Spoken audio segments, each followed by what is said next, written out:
اعوذ باللہ من الشیطان اللعین الرجیم بسم اللہ الرحمن الرحیم الحمد للہ رب العالمین الصلاة والسلام علی اشرف الانبیاء والمرسلین وعلی آلہ طیبین الطاہرین المعصومین الذین اذہب اللہ عنہم الرجس وطہرہم تطہیرا اللہم صل علی محمد وآل محمد وعجل فرج قائم آل محمد بقیت اللہ خیر لکم ان کنتم مؤمنین۔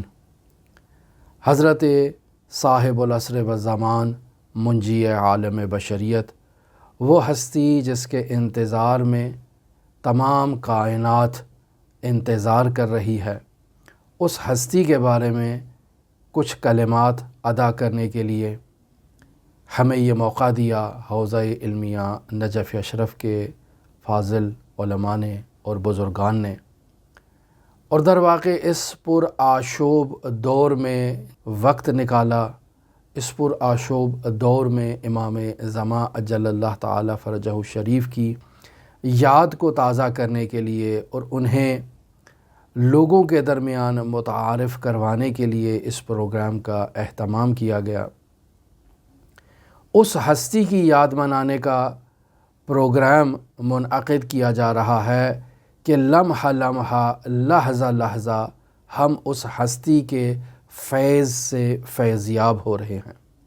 وَبِيُمْنِهِ رُزِقَ الْوَرَىٰ، اس ہستی کے وجود بابرکت کے طفیل اس کائنات کو اور انسانوں کو رزق مل رہا ہے۔ وَبِوُجُودِهِ ثَبَتَتِ الْأَرْضُ وَالسَّمَاءُ، اور اسی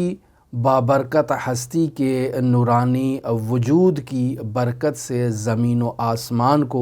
وجود مل رہا ہے، اور یہ زمین و آسمان اپنے مدار پر قائم ہیں۔ لہٰذا اس پر آشوب دور میں ہم نفسا نفسی میں مبتلا ہیں۔ ہم اگر 20 منٹ کے لیے خداوند متعال کو بھی یاد کریں اور اپنی واجب نمازیں بھی ادا کریں تو حقیقت میں ہم خداوند متعال کا ذکر تو کر رہے ہیں، نماز کے جو ارکان ہیں، جو افعال ہیں، ان کو انجام تو دے رہے ہیں، لیکن در واقع ہم نماز میں حاضر نہیں ہیں، غائب ہیں۔ تو در واقع ہمارے پاس اس پر آشوب دور میں جہاں امام زمان اجل اللہ تعالی فرجہ الشریف کے لیے وقت نہیں ہے، در حقیقت ہمارے پاس خداوند متعال کے لیے بھی وقت نہیں ہے۔ ہم نماز پڑھتے ہیں لیکن نماز میں غائب ہوتے ہیں۔ لمبی لمبی دعائیں جنہیں دعاؤں کی کتابوں میں بیان کیا گیا ہے، انہیں پڑھنا تو کجا دور کی بات، یہ جو مختصر سی نماز جو 4 رکعت 2 رکعت اور 3 رکعات کی صورت میں ہم ادا کرتے ہیں، ہم اپنی نمازوں میں غیر حاضر ہوتے ہیں، خداوند متعال کی بارگاہ میں ایاک نعبد و ایاک نستعین کہتے ہیں، لیکن حقیقت میں ہم عبادت کسی اور کی کرتے ہیں اور مدد بھی کسی اور سے مانگتے ہیں۔ ایسے میں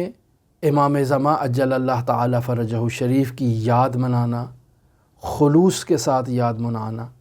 اس ہستی کے لیے یاد منانا کہ جو اس عالم امکان میں قطب کی حیثیت رکھتی ہے، یہ بہت ہی اہم اقدام ہے، اور اس اہم اقدام پر حوزہ علمیہ نجف اشرف کے یہ بزرگواران قابل تحسین ہیں، لائق تحسین ہیں، اور ان کے اس اقدام کی تعریف کی جانی چاہیے، قدردانی کی جانی چاہیے۔ عزیزان محترم، انسان جب ظلم میں موجود اور ظلم کی چکیوں میں پستا ہوا انسان جب روزانہ اپنے سرکل کی طرف نگاہ ڈالتا ہے تو اسے ظلم دکھائی نہیں دیتا۔ عین اسی طرح سے جیسے ایک مچھلی پانی کے اندر تیر رہی ہے اور اسے پانی دکھائی نہیں دیتا، وہ انسان کہ جو آلودہ ہوا میں سانس لے رہا ہے، اسے ہوا کی آلودگی کا احساس نہیں ہوتا۔ یہ احساس مچھلی کو اس وقت ہوگا جب آپ اسے اٹھا کر پانی سے باہر نکالیں تو وہ پانی کی قدر و قیمت کو محسوس کرے۔ انسان کو اگر آلودہ ہوا سے تازہ ہوا میں لے جائیں تو وہ ہوا کی تر و تازگی کو مشاہدہ کرے تو پھر اسے اس ہوا کی آلودگی کا احساس ہوگا۔ ایسے ہی انسان اس دنیا میں ظلم و جور کی چکی میں پس رہا ہے، لیکن اسے احساس نہیں کہ ہر طرف ظلم ہی ظلم ہے، ہر طرف نابرابری اور ناعدالتی اور مساوات کا تو دور دور تک کوئی راستہ یا کوئی امکان نہیں۔ تو ایسے میں انسان کے لیے یہ لمحہ فکریہ ہے کہ خداوند متعال نے ایک ایسی ہستی کو اس کے لیے باقی رکھا ہے کہ جس کے لیے خداوند متعال ارشاد فرما رہا ہے بقیت اللہ خیر لکم ان کنتم مؤمنین۔ اللہ کی وہ ہستی جو آپ کے لیے باقی ہے، جو اس دنیا میں عدل و انصاف کے نظام کو قائم کرے گی اور اس دنیا کو عدل و انصاف سے ایسے بھر دے گی جیسے وہ ظلم و جور سے مملوف تھی۔ انسان اس آیت سے گزر تو جاتا ہے، لیکن جب عدالت کی اس تازہ نسیم کو اور اس تازہ جھونکے کو انسان درک کر لے، تب اسے امام زمان عجل اللہ تعالی فرجہ الشریف کی عظمت کا احساس ہوگا، ضرورت کا احساس ہوگا، اور پھر انسان خلوص دل کے ساتھ امام زمان عجل اللہ تعالی فرجہ الشریف کو یاد کرے گا اور پکارے گا۔ ہم دیکھتے ہیں کہ حضرت صاحب العصر والزمان کو پکارنے والے تو بہت سے گزرے، اور امام زمان عجل اللہ تعالی فرجہ الشریف کے ظہور کے لیے اپنی آنکھوں کو بچھانے والے افراد تو بہت گزرے، لیکن امام زمان عجل اللہ تعالی فرجہ الشریف کی غیبت کبریٰ طولانی اور طولانی سے طولانی تر ہوتی گئی۔ انسان اس بات کی طرف اگر توجہ کرے کہ امام کے ظہور میں تاخیر کی بنیادی وجہ اگر انسان اپنے گریبان میں انفرادی طور پر مشاہدہ کر لے تو خود وہ انسان اس غیبت کے طول کی وجہ ہے۔ ہر انسان جو گناہوں میں مبتلا ہے، ہر وہ انسان کہ جو کوتاہیوں میں مبتلا ہے، ہر وہ انسان کہ جو دوسرے انسان کے حق کو پامال کر رہا ہے، اللہ کے حقوق کو ادا نہیں کر رہا، امام معصوم کے حقوق کو ادا نہیں کر رہا، اپنی فیملی میں موجود افراد کے حقوق کو ادا نہیں کر رہا، معاشرے میں موجود انسانوں کے حقوق کو ادا نہیں کر رہا، اللہ کی دوسری موجودات کے حقوق کو ادا نہیں کر رہا، تو ایسا انسان کہ جس کی زندگی گناہوں سے مملو ہے، ایسے انسان سے کیسے امام زمان عجل اللہ تعالی فرجہ الشریف کے ظہور کے لیے اس کو منتظر قرار دینے کی توقع یہ نادرست ہے۔ وہ شخص جو گنہگار ہے وہ حقیقت میں انتظار نہیں کر رہا، وہ شخص جو خطا کار ہے وہ انتظار نہیں کر رہا، وہ شخص کہ جس کی آنکھیں گناہوں سے آلود ہیں وہ ان آنکھوں سے کیسے توقع رکھتا ہے کہ امام زمان عجل اللہ تعالی فرجہ الشریف کی وہ زیارت کرے گا۔ لہٰذا حقیقی انتظار کرنے والا وہ شخص ہے کہ جو خود کو ایسے زلال شفاف پانی کی مانند پاک و پاکیزہ کر لے، تر و تازہ کر لے، جس کے اندر کسی قسم کی جو ہے وہ ملاوٹ نہ ہو، جس کے اندر کسی قسم کی جو تاریکی ہے، کسی قسم کی آلودگی ہے، وہ اس پانی میں موجود نہ ہو۔ اگر ایسے شفاف زلال اور پاکیزہ پانی کی مانند انسان اگر اپنے وجود کو پاکیزہ کر لے تو پھر ایسا انسان امام زمان عجل اللہ تعالی فرجہ الشریف کے لیے خود کو منتظر قرار دے سکتا ہے۔ وہ انسان کہ جو گناہوں میں آلودہ ہے اسے امام زمان عجل اللہ تعالی فرجہ الشریف کی مہک نصیب نہیں ہوگی۔ سوال یہ پیدا ہوتا ہے اور یہ لوگ سوال کر سکتے ہیں کہ کیا حضرات ائمہ معصومین علیہم الصلاۃ والسلام کی حیات طیبہ میں وہ افراد جو گنہگار تھے، وہ افراد جو خطا کار تھے، وہ افراد جو مشکلات میں مبتلا تھے، اپنے نفس کی اسارت میں گرفتار تھے، ان افراد نے بھی تو امام وقت کی زیارت کی تھی، وہ افراد بھی تو امام وقت کی محفلوں میں بیٹھتے تھے، گفتگو کرتے تھے، سوال کرتے تھے، لیکن پیچھے پس پردہ جا کر گناہ بھی کرتے تھے۔ تو پھر کیا وجہ ہے کہ ہم گنہگار ہیں اور اپنے وقت کے امام کی زیارت سے محروم ہیں؟ تو عزیزان محترم، امام زمان اجل اللہ تعالی فرجہ الشریف کی وہ باقی ہستی ہیں کہ جسے اللہ تبارک و تعالی نے اس عالم ہستی کے نظام میں عدل و انصاف قائم کرنے کے لیے رکھا ہے۔ ایک گنہگار شخص سے امام زمان کی حفاظت کرنا مقصود ہے، جس کے باعث ایک گنہگار شخص امام زمان اجل اللہ تعالی فرجہ الشریف کی زیارت سے محروم ہے۔ اگر ایک آلودہ، ایک گنہگار شخص کو یہ سہولت فراہم کر دی جائے کہ وہ امام زمان کے محضر میں پہنچ جائے تو امام کو گزند اور نقصان پہنچا سکتا ہے۔ لہٰذا حکمت الہیہ اسی میں ہے کہ کوئی آلودہ شخص، کوئی ناخالص شخص حضرت امام زمان اجل اللہ تعالی فرجہ الشریف کی بارگاہ میں نہ پہنچ سکے اور امام کو اس کے گزند سے، اس کے نقصان سے، اس کے آسیب سے محفوظ رکھا جائے۔ لیکن اگر ہم دوسری طرف ایسی ہستیوں کو دیکھتے ہیں جو پاکیزہ ہیں، جو صاحب کردار ہیں، جو صاحب حیثیت ہیں، خداوند متعال کے حضور ان کی کوئی حیثیت ہے، کوئی مقام ہے، کوئی نام ہے، کوئی مرتبہ ہے، تو ایسی ہستیوں کو اللہ بقیت اللہ کی زیارت کرواتا ہے، اور بعد میں وہ متوجہ ہو جاتے ہیں کہ جس ہستی کی ابھی میں نے زیارت کی وہ اور کوئی نہیں، میرے وقت کا امام ہے۔ لہٰذا امام زمان اجل اللہ تعالی فرجہ الشریف کی غیبت کا ہونا، اس کا فلسفہ یہی ہے کہ کوئی نامحرم شخص حضرت کی بارگاہ میں نہ پہنچ سکے، لیکن اگر انسان خود کو محرم قرار دے تو انسان اس ہستی کی بارگاہ میں پہنچنے کی سعادت حاصل کر سکتا ہے۔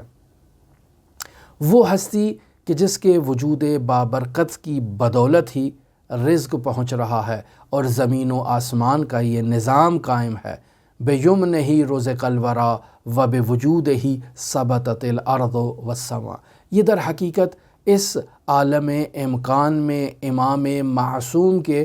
وجود اور کردار کی طرف اشارہ کیا جا رہا ہے کہ امام معصوم کا کردار اس عالم امکان میں اس قطب کی حیثیت رکھتا ہے کہ جس کے اوپر یہ تمام نظام جو ہے وہ گردش کر رہا ہے۔ وَإِنَّهُ لَيَعْلَمُ أَنَّ مَحَلِّي مِنْهَا كَمَحَلِّ الْقُطْبِ فِي الرَّحَى،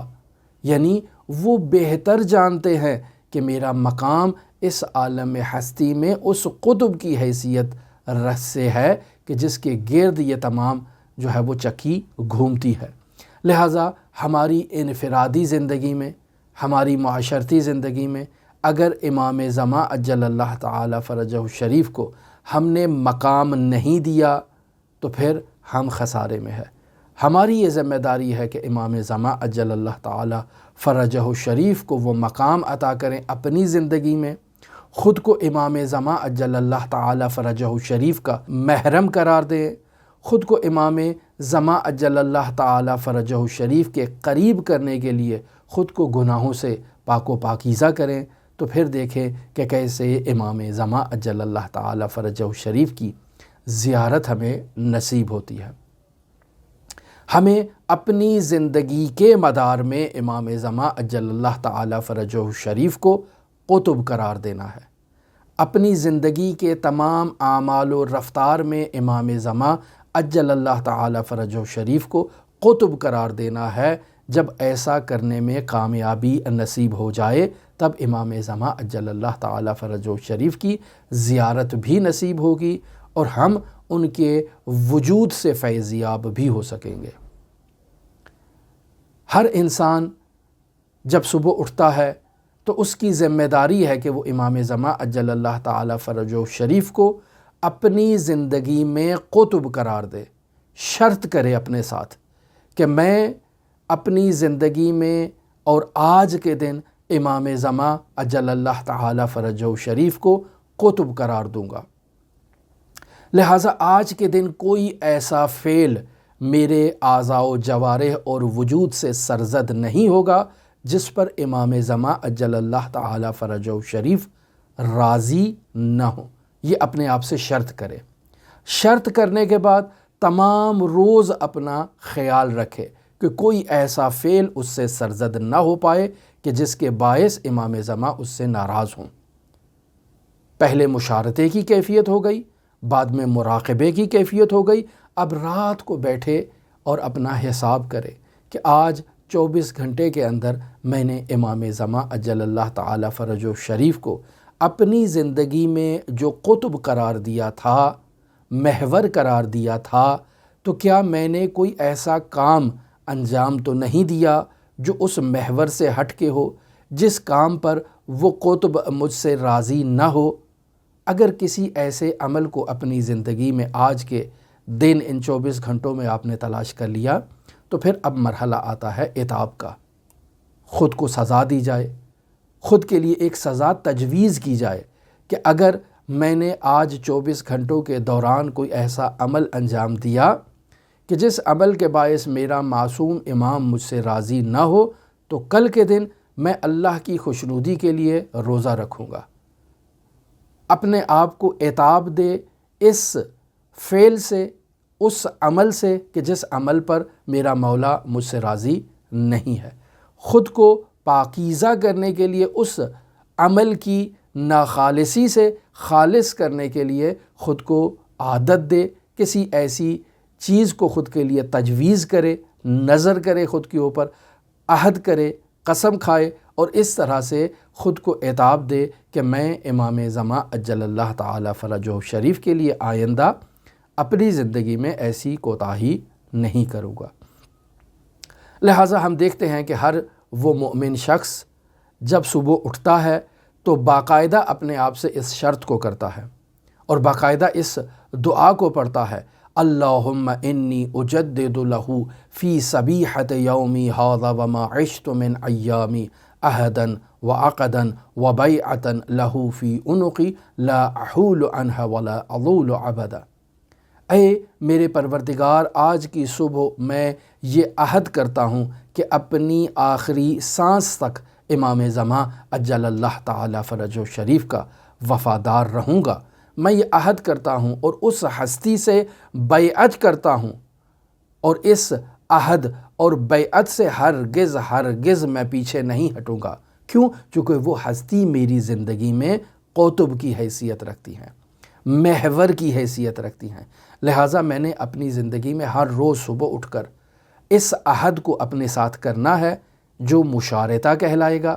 اور پھر تمام دن بھر میں نے اس عہد کا خیال رکھنا ہے جو مراقبہ کہلائے گا، اور رات کو بیٹھ کر میں نے اس مراقبے کے بعد محاسبہ کرنا ہے، اور اگر میری زندگی میں کوئی کوتاہی ہے تو فوراً استغفار کرنا ہے اور اپنے لیے ایک سزا کو خود سے تجویز کرنا ہے کہ اے میرے پروردگار، اگر مجھ سے کوئی گستاخی سرزد ہو گئی تو میں اگلے دن جو ہے وہ روزہ رکھوں گا۔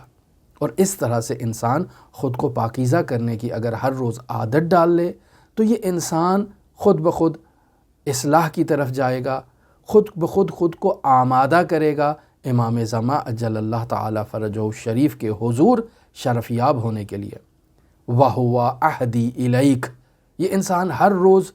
عہد کرتا ہے اپنے وقت کے امام سے، وَمِيثَاقِي لَدَيْكَ، اور ان سے باقاعدہ پیمان باندھتا ہے، میثاق باندھتا ہے، فَأَبْذُلُ نَفْسِي، میں اپنے نفس کو تیری راہ میں خرچ کر دوں گا، وَمَالِي، اپنے مال کو بھی تیری راہ میں خرچ کر دوں گا، وَوُلْدِي، اپنی اولاد کو بھی تیری راہ میں خرچ کروں گا، وَأَهْلِي، اپنے خاندان کے جو دوسرے افراد ہیں ان کو بھی تیری راہ میں خرچ کروں گا، وَجَمِيعَ مَا خَوَّلْتَنِي رَبِّي بَيْنَ يَدَيْكَ، اور جتنی بھی چیزیں خداوند متعال نے مجھے عطا کی ہیں ان کو تیری راہ میں خرچ کروں گا۔